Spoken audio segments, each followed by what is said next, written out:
অনেক শক্তিশালী দেশের রক্ত চক্ষুকে উপেক্ষা করে বাংলাদেশে রাষ্ট্র ধর্ম ইসলামকে প্রতিষ্ঠিত করেছেন। সেই জন্য হুসেইন মোহাম্মদ এরশাদ বাংলাদেশ প্রত্যেকটি মানুষের হৃদয়ে স্বর্ণ অক্ষরে পল্লী বন্ধুর নাম লিপিবদ্ধ থাকবে। কোন ষড়যন্ত্র, কোন অপচেষ্টা পল্লী বন্ধুকে, হুসাইন মোহাম্মদ এরশাদকে বাংলার মানুষের হৃদয় থেকে মুছতে পারবে না। গোটা পৃথিবীর মুসলিম উম্মার হৃদয়ে পল্লী বন্ধু হুসাইন মোহাম্মদ এরশাদের নাম স্বর্ণ অক্ষরে লেখা থাকবে। এই একটি সুন্দর দেশ। আমরা আজকের এই মহতি অনুষ্ঠান থেকে আমরা দোয়া করব আমাদের দেশের সার্বিক পরিস্থিতি যেন স্থিতিশীল থাকে, মানুষ যেন ভালো থাকে। পল্লী বন্ধু হুসাইন মোহাম্মদ এরশাদ সবসময় চেয়েছেন মানুষ যেন শান্তিতে থাকে। আজকে কোথাও শান্তি খুঁজে পাওয়া যায় না। আমরা মহান আল্লাহর কাছে শান্তি দোয়া কামনা করি, আল্লাহ যেন এই দেশের মানুষকে শান্তি। যেভাবে মানুষ হত্যা হয়, যেভাবে মব সৃষ্টি হয়, এটা চলতে পারে না।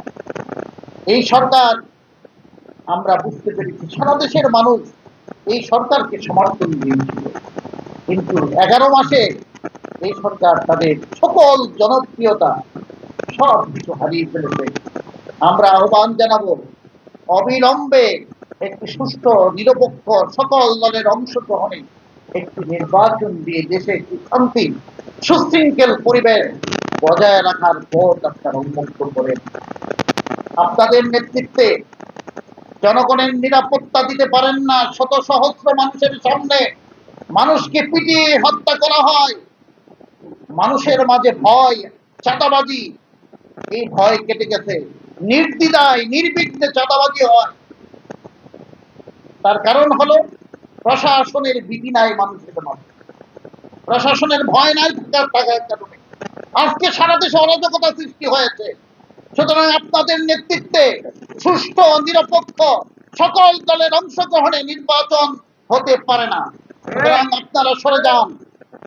একটি নির্বাচনকালী সরকার গঠন হবে। আমরা দেশপ্রেমিক সেনাবাহিনীকে আহ্বান জানাই, আপনারা দেশের এই ক্রান্তিকালে দেশের দায়িত্বভার গ্রহণ করে বাংলাদেশের মানুষের অধিকার প্রতিষ্ঠার জন্য, একটি সুষ্ঠু পরিবেশ সৃষ্টির জন্য, গ্রহণযোগ্য নির্বাচনের জন্য আপনাদেরকে দায়িত্ব গ্রহণ করতে হবে। আপনাদের সকলকে আন্তরিক অভিনন্দন জানিয়ে, ধন্যবাদ জানিয়ে আমার বক্তব্য শেষ করছি। অনেক কষ্ট করে আপনারা আসছেন, সকলকে ধন্যবাদ। আসসালামু আলাইকুম ওয়া রাহমাতুল্লাহি ওয়া বারাকাতুহু।